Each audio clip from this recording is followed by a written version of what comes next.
Reach Freaks.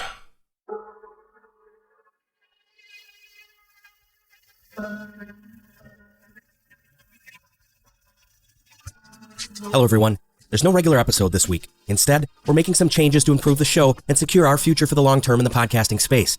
First, we've decided to part ways with our former network, and all Invisible Choir premium content will now be distributed exclusively on Patreon. The link is in the show notes.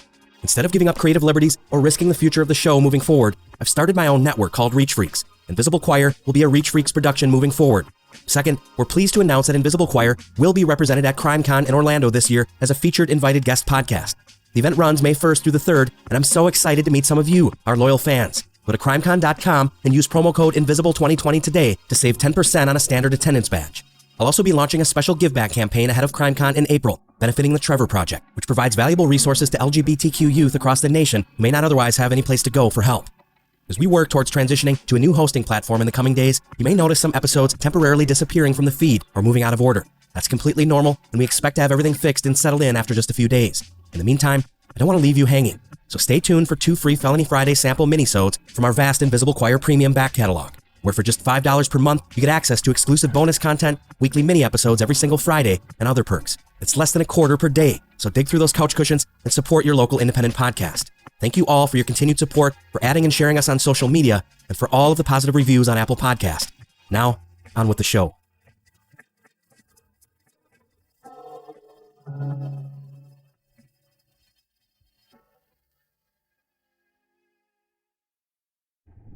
Invisible Choir explores detailed depictions of violence and murder and is not appropriate for all audiences. Listener discretion is advised. I'm scared. I know you're scared. Just calm down for me. I'm scared. I've never had anything like this happen to me before. Well, this will teach you next time. Don't drive in the water.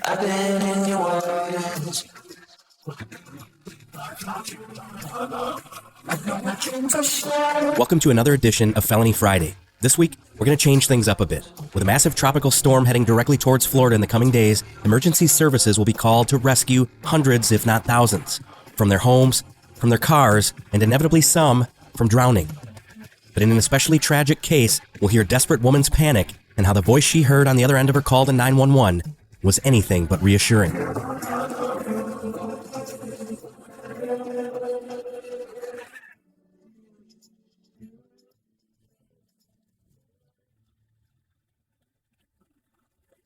Water. It's literally what brings life to the entire world. Without it, humans wouldn't survive, and there wouldn't even be life on the planet.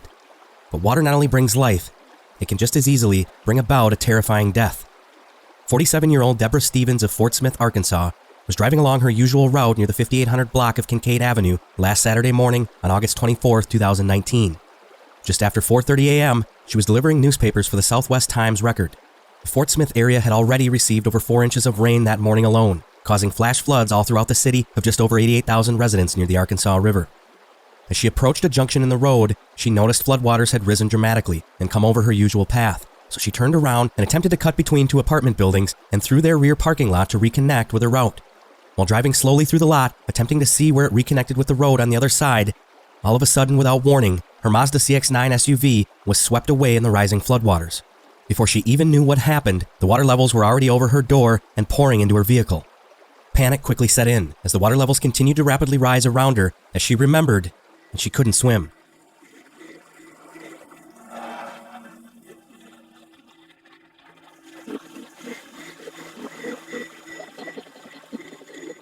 Off the road while I'm doing my newspapers, and I'm flooded over here on the end of Kincaid, and it's all the way up to my windows, and I can't get out, and I'm scared to death, ma'am. Can you please help me really bad? I need you to calm down. I need you to tell me where you are. I don't know, ma'am. I'm on the end of Kincaid down here by these apartments. There's some apartments on Kincaid. I don't know what they're called. What color is your vehicle? On the other side of Kincaid, at the very end of Kincaid Street, there's some apartments, and I thought... Do you have a dark blue car, is what I'm asking you? What color is your vehicle? Yeah, dark. It's gray SUV, lady. The motor's all the way up to my windows. Okay, hold on for me. Don't hang up. And it's coming in my windows. I mean, I'm floating in water right now, ma'am. And you're at close to the area of 5801 Kincaid? Yes, ma'am. I need help right now. I'm soaking wet. I'm sick, and I don't know what to do, ma'am. Okay, what's your name? Debbie Stevens, please help me. I don't want to die. You're not going to die. Hold on for me. Well, I'm scared. I'm sorry. With so much rain having fallen that morning alone, 911 operators were fielding multiple calls just like Debbie's, and the fire department had been out all night rescuing stranded motorists that were swept up in the flash floods. And you were a paper person? Yes, I'm a paper person. Please send somebody fast to get me. I'm scared. calm down. Well, ma'am, it's all the way up to my chest. Okay, Please, listen to me. I hurry. understand. Hold on for me. Just I'm hang up, scared. okay? I'm sorry. I understand. It's fine to be scared. You have a right to be scared. Hold on I'm for me. scared. 911 dispatcher Donna Renault initially tries to keep Debbie calm, letting her know that while they are busy, she is radioing for help, only they don't know exactly where her car went off the road. It's still pitch black outside in the early morning hours, so they need a more precise location before they can assist. How long is it going to be, ma'am? My phone's going to die, and I can't charge it. It's going to get wet. It's all the way up. It's all the way up to my neck almost. Okay, hold on for me.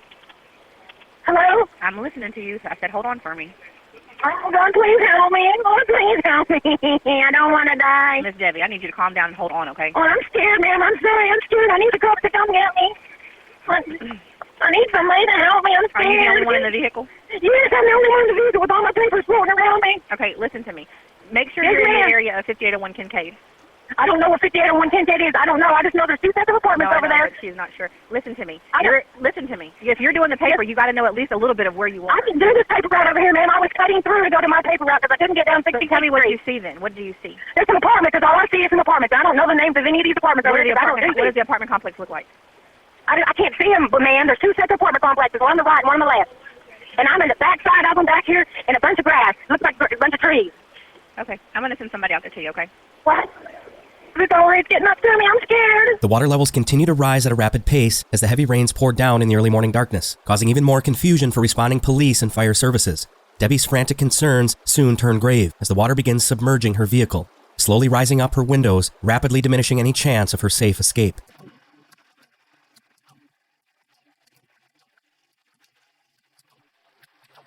How long is it going to take? I don't have an officer available, so it's going to take a minute. So I'm going to try to get somebody out there to you. Just hold on, okay? I know I'm going to die. It's all the way up to my windows. I'm going to die. You're not I gonna can't die. Oh, my God. I need to go and tell my mommy bye because I don't want to die. Ma'am, it's all the way up to me. Ma'am. Listen to me, Miss Debbie. Just stay on the phone with me. I'm going to get somebody out there to you. Just hold on and don't I'm hang up. going to die, ma'am, because it's going to run my phone because my phone's going to get wet. Hold on for me. I'm going to get out and swim. If I could, I would. But I don't know how to swim, baby. I'm scared. And there's people over there watching me, and they're probably laughing. They're over there looking at me. People are looking at you, and they're not going to help you?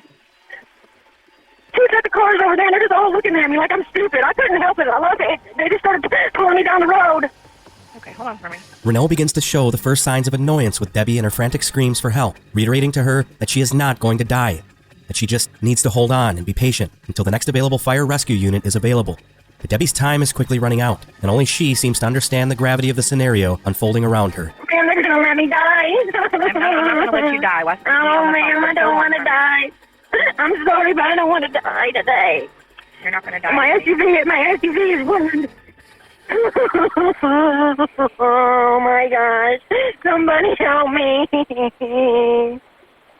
Oh, my brand new SUV is ruined. Hold on for me, ma'am. I'm holding on, ma'am. That's all I can do. I'm scared. Because it's getting higher and higher, and my phone's going to die, and y'all ain't going to find me. I'm going to get sucked away. Okay, just hold on for me. And I can't swim. I can't swim at all. The unit finally responds and again asks for clarification on Debbie's whereabouts. Renault sends along the details, but in the midst of responding to multiple calls simultaneously, seconds begin to feel like hours. And Stevens continues listening in, even correcting some of the details as Renault radios to the fire department for rescue assistance. 10-4. It's going to be in the area of 5801 Kincaid Avenue. I'm on the phone with the female. She's stuck in a van. She's on a paper route. I'm in an SUV. And she's got water up to her chest. What color Sounds is it? like it. Oh, please help me. Ladder 1, be advised, it'll be a gray SUV. And I've got my lights on inside. You can see me. Ma'am, I hear you. did you tell them I got my lights on inside where they can see me? Yeah. Can you tell me how long it's going to be, ma'am? Debbie Stevens' cries for help become nearly incomprehensible as the water levels inside of her SUV begin slowly creeping up, from her waist to her chest to her neck. Every single breath all the more valuable as she begs for help. Somebody save me. Am I not on the phone with you trying to get you some help? Yes, but I need somebody to give me help before I die. I'm sorry. You're not going to die. I don't know why you're freaking out. It's okay. I know the water level is I'm high. scared. I understand that. But you freaking out doing nothing but losing your oxygen up in there. So calm But down. are they not going to come get me? You said what? I'm sorry? When are they going to be here? As soon as they get there.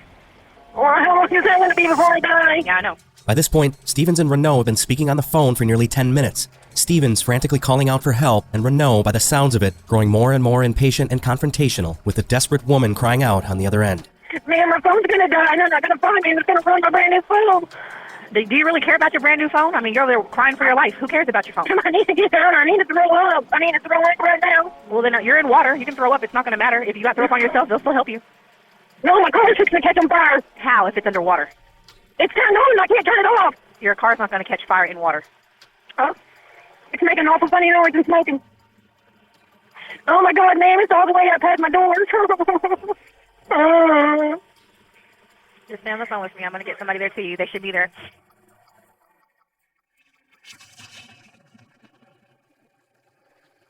Stevens, realizing she may not make it out alive, requests to hang up the phone and call her mother-in-law, but Renault scolds her, telling her to stay calm and stay on the line so the fire rescue team can find her.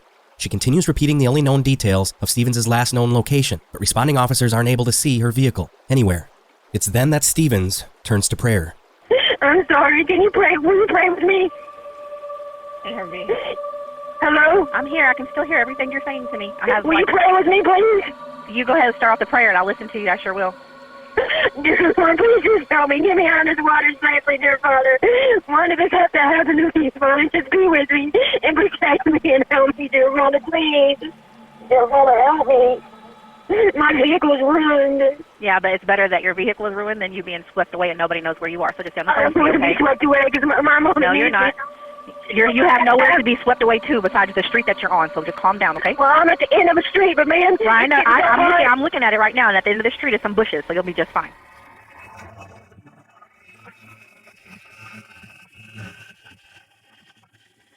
But Stevens wouldn't be just fine.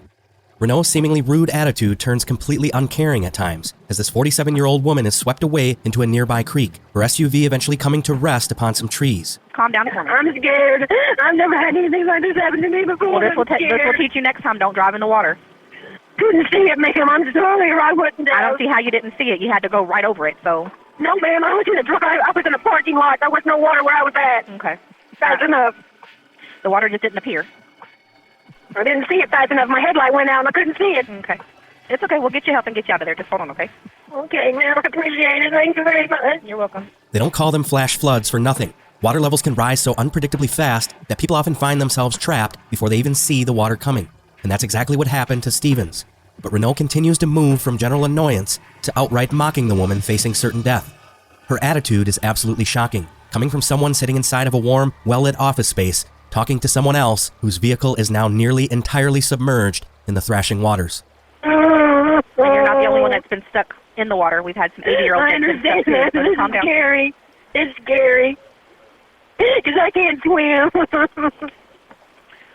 I think even though you can't swim, I think you can still stand up in this. How tall are you? It's higher than me. I don't think so. I don't know. I'm only 5 foot tall. Okay, well, you're not 3 foot, so you'll be just fine. Okay. As if in shock, Stevens asks if the fire rescue team will take her back to her house, where she has animals waiting, so she can get more newspapers and head back out to deliver them to waiting customers. She explains that her mother-in-law can come pick her up and help her finish the route. Renault asks in a sarcastic tone, so you're going to send her out to drive in this? Those people are standing up in their balcony watching me sitting in this water. That's pretty rude. A lot of people have called in on you, so I don't think that nobody's just sitting there. They actually called in that they're not going to get themselves in danger because you put yourself in danger. I understand that, ma'am. I understand that. I'm just scared. I know you're scared. And the water's creeping up, and in a minute I won't be able to talk to you when my phone goes crazy. You'll be there before that happens, so calm down. Oh, I'm sorry, ma'am. Mm-hmm. What's your name? Donna. Donna, thank you for being here for me, Miss Donna. You're welcome. Renault asks if Stevens is behind the Oakbrook apartments, and she repeats again that she is stranded at the very end of the street behind 2 apartment units. Fire rescue can be heard yelling in the background, desperately trying to find her, but they can't. It's still dark and raining heavily. Her headlights are completely submerged, her window is fogged, and the water now creeping higher again, leaving her only a few inches of oxygen left before her certain death. Renault can be heard faintly laughing in the background as she continues trying to direct fire rescue to Debbie's location. Who, fire? Are they really? It's even higher. It's all the way past my doors. Hold on for me. Don't hang up. Ma'am, please. Hold on for me. Hold on. Ladder 2. Oh, my God. They're trying to come to you. The whole parking lot is flooded. They're trying to find you, okay? So hold on for me. Oh, I'm at the very back of the end of that road on 58th Street. That's what street that is. I didn't know, ma'am. Oh my God, my car's starting to move. Oh man, my car's starting to move, please. Okay, listen to me. I know. I'm trying to get you as help as I can, okay? Just hold on for me. Okay, ma'am, please. I know you're scared. I know. Hold on for me, because I've got to take other calls plus you. And listen Okay, to all ma'am. this. Just Okay, hold on for me, ma'am. okay? Okay, ma'am. hold on Okay. for Okay. Dear Lord, please just get me out. Dear Lord, please help them find me. Dear Lord, please. Dear Lord, please. Renault, perhaps realizing the situation is actually much worse than she had likely originally anticipated, radios fire to get their rescue boat ready.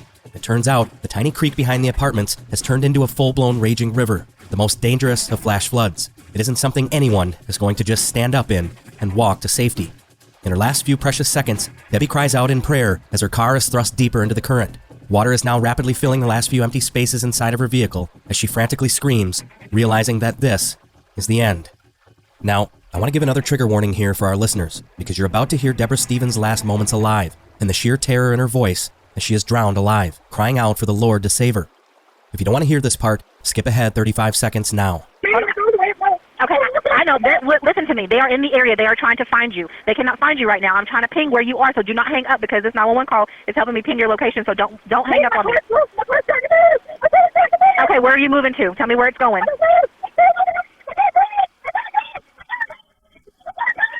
Okay, tell me where you are. Listen to me. Hold on.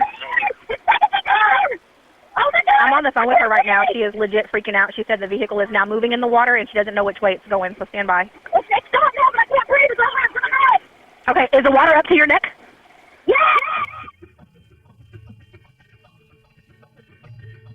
There were only 4 911 operators working the morning Donna Renault took the desperate call from Debbie Stevens. But this one stood out, because she tragically died, and many believe Renault didn't take her seriously and mocked her all the way to her watery grave. Now, I will say the manner that she spoke during this conversation would probably have been addressed, but it would have been more of a rudeness, quality of service type complaint. Despite calls for an internal investigation into Renault's handling of the call, there was to be none, because she put her 2-week notice in 15 days before on August 9th. And this day, well, it was her last day of employment with the department. Can't investigate someone who no longer works here. However, an investigation into our policies, our responses, our dispatch center. I've been in communication with the fire chief. We're looking at what we can do to maybe increase training. Officers finally spotted Debbie Stevens' car just 2 minutes after her desperate call cut out at 5 a.m. They entered the water at 5:08, but had to wait for the rescue boat and couldn't retrieve her body until 5:58 that morning, 1 hour and 20 minutes after she first phoned in to 911. Donna Renault is no longer employed with the Fort Smith 911 Dispatch Center. She had been a certified dispatch trainer for new employees and was awarded Fire Dispatcher of the Year just a few months before in February of 2019. Interim Police Chief Danny Baker commented that while she had been rude on the call, there was no evidence that she had done anything criminally wrong, even going so far as to say she hadn't even violated the department's policies in her handling of Debbie Stevens' desperate call for help.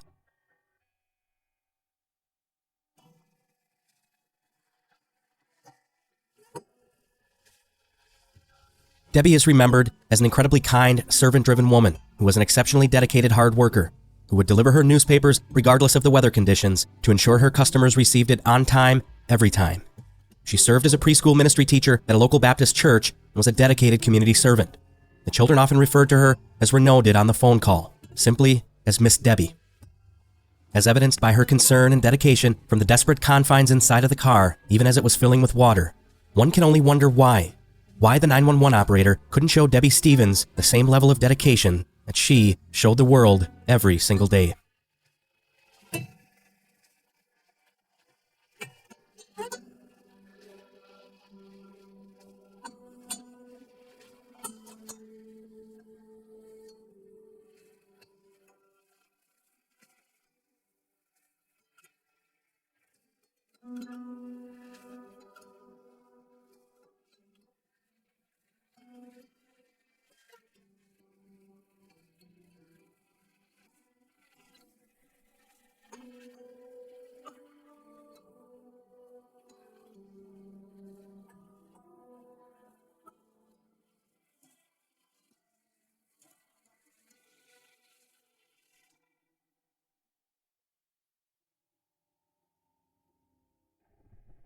Thank you for listening to Invisible Choir. This episode contains sensitive material, including graphic depictions of violence or abuse against children, which some listeners may find especially distressing or traumatic.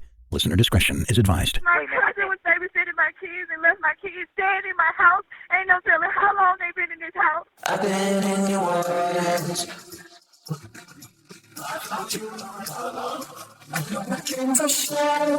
Welcome to another edition of Felony Friday on Invisible Choir Premium. I'm your host, Michael Ojibway. First, thank you to everyone for sending along your kind thoughts and observations from our first ever Patreon question and answer video session. Hopefully you learned a little bit about me, where I get my motivations from, and how I got into true crime podcasting. And yes, I finally answered the question about my rumored affiliation with Sword and Scale. If you haven't watched it, tune in on the Patreon mobile app. It's well worth your time.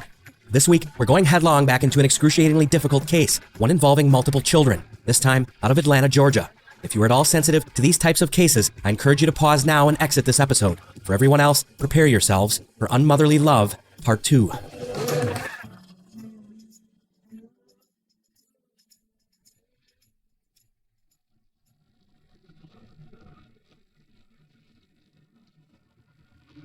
"911 operators handle emergencies of varying degrees of severity every single day, but some calls stick with the receivers forever. Some are so horrible or tragic, they simply cannot be forgotten. Others are so bizarre and leave more questions than answers that the operators who field the calls are left in a difficult position to interpret whatever limited information they have and coordinate an appropriate response. But on October 13th, 2017, an Atlanta 911 operator received a call that she would never forget. It was equal parts tragic and confusing. Atlanta 911 operator 7054. What's the other thing? Yes, ma'am. Ma'am, I have a question, and this is a serious matter. I just left my cousin in the house with my kids. She just left my kids in the house when I came back from work, and my kids, two of my kids are dead. What do I got to do? They dead. She left them dead in the house by themselves. Oh, okay, ma'am. Where are you now? I'm in my house. She left my door open. My baby boy, my oldest baby boy, is the only one that's here, the only one that's alive. She left them in the house by themselves. She left them in here, and they knocked on the old phone. Can you listen? 24-year-old Lamora Williams refuses to give the operator her address until she listens closely at what allegedly happened to her two youngest children, 1-year-old Jacarter and 2-year-old Keontae. When I came in, the stove was laying on my youngest son's head, and my other son was laid out on the floor with his brains laid out on the floor. I don't know what to do. I just came home to work from this, and she just left my baby dead. Okay, ma'am. I'm gonna get EMS and I'm gonna get police and fire at the location. Can you tell me where you're located? Ma'am, I can't even talk. This is so serious. I'm so scared. I don't want to get locked up because I was at work. Okay, ma'am. I understand that you're scared. I completely understand, but I need to get some help out there to you now. Can you tell me where you're located? I understand that, but can you please help me? Can you please tell me, I don't want to get locked up because this is not my fault. I had just came home from work. For over 2.5 minutes, Lamora continues refusing to confirm her address so the operator can send police and emergency medical support. Her emotion seems to transition awkwardly between altogether uncaring and horrified at the prospect that she might get into trouble for the two dead boys now laying underneath a stove in her kitchen. I just came home from work. Yes, ma'am. I just came home from work. Okay. Ma'am, the first thing that I need to do is get some help out there to you. I understand that you're upset and you're They're scared. in here dead. It's no way in the fuck. She left my baby dead. Okay. And I don't have no way to reach her. If you're not sure, if you were at work, ma'am, listen to me. If you were at work while this happened, then the responsibility is going to fall on your sister. That's who you left them with. Okay? Now, it's hard to imagine what any one of us might do in this situation, to predict how we might respond if upon arriving home from work in the late Friday evening hours, we discovered that our cousin who had been babysitting had left our children alone, dead, inside of the house. But surely, most of us wouldn't be concerned about going to jail ourselves, as we might otherwise be about getting the appropriate help to the house. The operator eventually transfers Lamora to speak directly with EMS, who by now are en route to her home at the Oakland City West End Apartments, an otherwise small, unassuming multiplex located just west of the Capitol View neighborhood in southwest Atlanta, Georgia. Okay, tell me exactly what happened. When I just came home from work, my babies was stuck in the stove dead, and I just came home from work. My cousin was babysitting my kids and left my kids dead in my house. Ain't no telling how long they've been in this house. All right, wait. So is your son, is he obviously dead? Is he breathing at all? He's dead. He's burnt. Both of my children are dead. Their head is burnt. Their skull is laying on this floor. The stove is, one of my babies is stuck. The stove is cooked over and everything. All right, Elena, can we get PD started to this location? I'm operator 839. Yes, we have PD and fire already en route to that location. All right, thank you.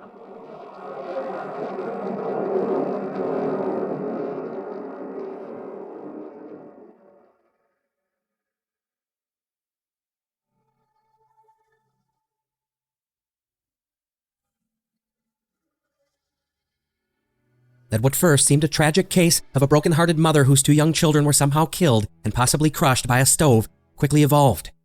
Upon arriving, police determined it was unlikely there was ever a cousin or any other caretaker present in the home while Lamora was away from her boys for nearly 11 hours that Friday evening. Also, the boys' heads had been closed inside of the electric stove while it was on, and first responders noted obvious signs of burning and a distinct level of decomposition that implied the fate of both young toddlers was far worse than anyone could have initially imagined. Friday night, Atlanta police officers came to this apartment building on Howell Place Southwest. They located 2 male children deceased, both with burn marks possibly from the stove. A neighbor shared this photo with 11 Alive News of police removing the oven from the apartment before sunrise Saturday. Williams told investigators she left the children with a caregiver, her female cousin, around noon Friday.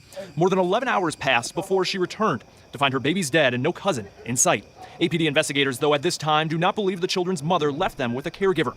While investigators have now charged the mother with 2 counts of murder, there are still many unanswered questions. Arrest warrants could be released as early as tomorrow and provide more information about Williams' whereabouts and leaving her children Friday, what investigators believe took place inside her apartment, and what led up to the 2 boys dying.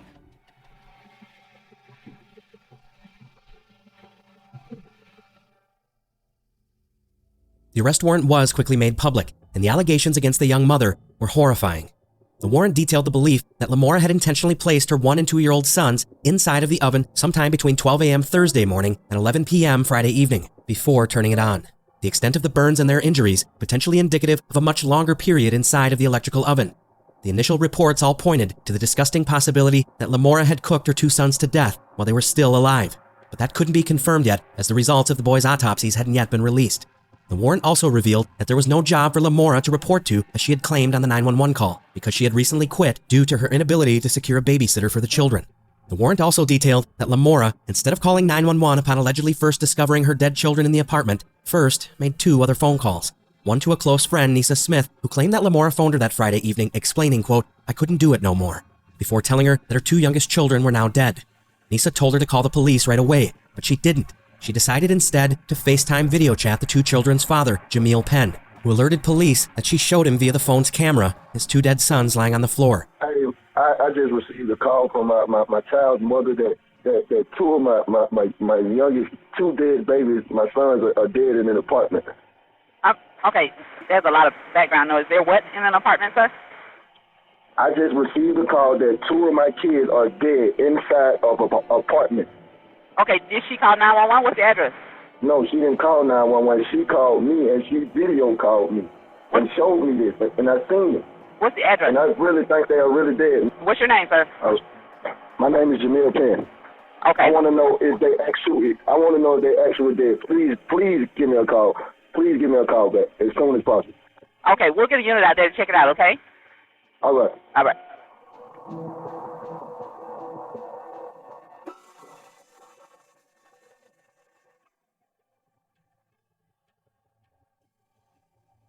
But Jamil Penn wasn't the only witness to the horrors that occurred in Lamora Williams' apartment that evening. Her other 3-year-old son was in the home with his brothers the entire time. In a later report released by Atlanta's Division of Families and Children's Services, the prospect of an intentional homicide was brought into serious question after the boy revealed to a caseworker that one of his brothers, quote, slept on the stove the night of their deaths, and that it then fell on both he and his other brother while his mother was phoning 911. But the police weren't so sure, arresting Lamora Williams, charging her with a total of 14 counts, ranging from murder to 3 counts of cruelty to children. After her indictment, the prosecutor revealed new details at her initial court hearing regarding how they believed Lamora put her children in the stove to potentially cover up something even darker, how she really killed her 2 sons. Lamora Williams stood silent in front of a judge Monday, accused of murdering her own 2 children and leaving them in an oven. She stared at a prosecutor as he read the 14 charges against her, including 2 counts of murder. A grand jury indicted the 24-year-old mother last month for the deaths of her 2-year-old and 1-year-old sons, Keontae and Jacarter. Police found the 2 boys in an oven October 13th in Williams' apartment in southwest Atlanta. Her family members told us at the time that Williams felt overwhelmed as a single mother of 4. When I saw that mugshot of her, I knew that was not my little sister. Police say Williams first said a caregiver was watching the boys at the time of their deaths, but police later ruled that out. Williams pleaded not guilty Monday through her attorney to 4 of the 14 charges. The other charges, including murder, will be addressed at a separate hearing. At the time of her arrest, her family was concerned how long she would last in jail. I just came from the jailhouse to let them know to put her in suicide watch because she's going to kill herself. Lamora's family was very vocal with local news sources after she was charged with murdering her 2 sons.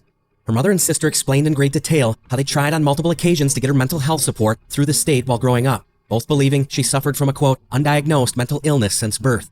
The family never had the resources to seek appropriate diagnosis and treatment themselves after Lamora's behavior began crossing into the realm of bizarre, and instead removed her from public school so she could be homeschooled as a child. Her mother shared with one reporter how she would regularly cut the head from all of her sister's dolls when they were growing up. Things eventually took a turn for the worse when Lamora's father unexpectedly died in 2014. Her family explained that she simply, quote, lost her way after that, and that he was the backbone of the family and was her greatest support. They also described how unprepared and overwhelmed she felt caring for so many young children by herself, as she had another 6-year-old child who luckily was in the safe care of the family the night of the murders. Lamora's sister Tabitha, when asked if she believed Lamora was capable of murdering her 2 youngest children, simply responded, yes. She also described how Lamora would routinely leave the young children home alone, and that the family wasn't surprised she resorted to such terrible decision-making near the end of the boys' lives.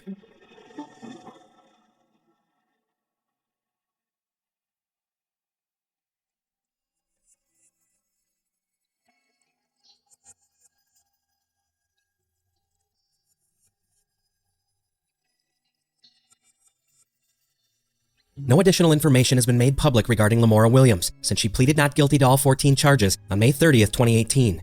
It's unclear if her case ever went to trial, and given the circumstances, she likely underwent a psychological evaluation to determine if she was competent to stand trial and quietly remains in treatment to this day. My head hurt. I've been goddamn crying all night. Okay. I don't even know what to think or to feel, bro. Like, I'm lost. My boys is gone. Like, I got one boy left. Keep your grandbabies, your kids, and everybody close. Make sure you check on them, know how they doing, eating, this and that, because a real mother would never do that.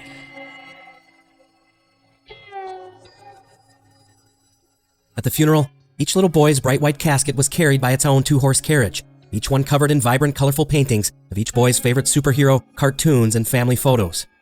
While Lamora lay tucked away in county jail on suicide watch, the father held his only remaining son extra tight, as they both prepared to live a life moving forward, incomplete.